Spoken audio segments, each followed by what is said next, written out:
Jika virus atau apapun yang bersifat asing dimasukkan ke dalam tubuh, sistem imun akan menyerangnya. Namun, proses sistem imun yang menghabisi virus memerlukan waktu yang lama. Karena untuk mengalahkan infeksi, sistem imun kita harus mencari tahu cara untuk melawannya terlebih dahulu.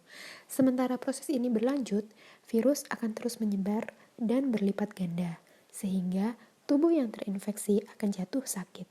Akhirnya, setelah sistem imun menghabisi virus, dia akan terus mengingat cara dan strategi mengalahkan virus, sehingga ketika virus yang sama dimasukkan, tubuh akan siap menghadapinya. Jadi bisa dikatakan, cara kerja semua virus itu relatif sama, yaitu untuk memberi sistem imun kita strategi perlawanan virus tanpa harus melawan virusnya secara langsung. Meskipun demikian, cara menyampaikan strategi perlawanan virus berbeda-beda pada tiap vaksin. Pada kasus COVID-19, terdapat beberapa tipe vaksin corona. Yang pertama masuk ke Indonesia adalah vaksin Sinovac. Vaksin ini berasal dari Cina, menggunakan metode inactivated virus, yakni memasukkan virus COVID-19 yang sudah dibunuh ke dalam tubuh manusia. Walaupun virus ini bersifat non-aktif dan tidak dapat menyebar, sistem imun akan tetap menanggapinya dan mempelajari cara melawannya. Namun, respon dari sistem imun mungkin saja tidak seampuh ketika merespon virus yang masih hidup, sehingga tipe vaksin seperti ini memerlukan beberapa dosis supaya efektif. Tipe vaksin yang lainnya adalah AstraZeneca Sputnik V yang menggunakan metode viral vektor, yakni memasukkan virus yang masih hidup namun relatif lebih lemah, seperti adenovirus yang menyebabkan pilek. Virus lemah tersebut kemudian digunakan sebagai tumpangan di materi genetik COVID-19 yang akan digunakan oleh sistem imun untuk menciptakan kekebalan respons tubuh terhadap bahaya dari virus corona yang asli.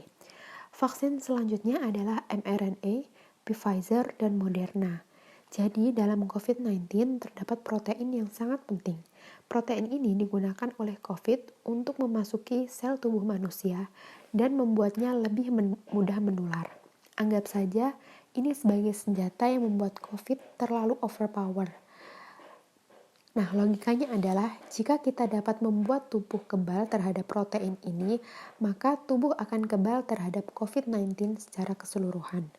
Yang dilakukan oleh peneliti vaksin adalah mengambil bagian dari DNA COVID yang mengandung blueprint untuk protein ini. Dan kemudian merubah blueprint menjadi instruksi bagi sel tubuh untuk membuat proteinnya, yang dikenal dengan mRNA. Nah, mRNA inilah vaksin yang dimasukkan ke dalam tubuh manusia. Mengandung instruksi membuat protein itu saja dan tidak mengandung virus corona sepenuhnya. Jadi bisa dianggap seperti senjata tanpa tuan. Setelah mRNA masuk ke dalam tubuh, sel tubuh akan mulai membuat protein ini yang kemudian akan dianggap oleh sistem imun. Setelah sistem imun berhasil menghancurkan protein ini, dia akan tetap ingat cara melawannya, sehingga membuat kita kebal terhadap COVID-19. Jadi, tidak masalah jenis vaksin mana yang kita dapat. Yang jelas, vaksin yang didapat dari pemerintah untuk digunakan secara massal telah melalui tahap pengujian intensif untuk menjaga keamanan dan keefektifannya. Tak perlu ragu untuk vaksin ya, dan tetap patuhi protokol kesehatan untuk keamanan bersama.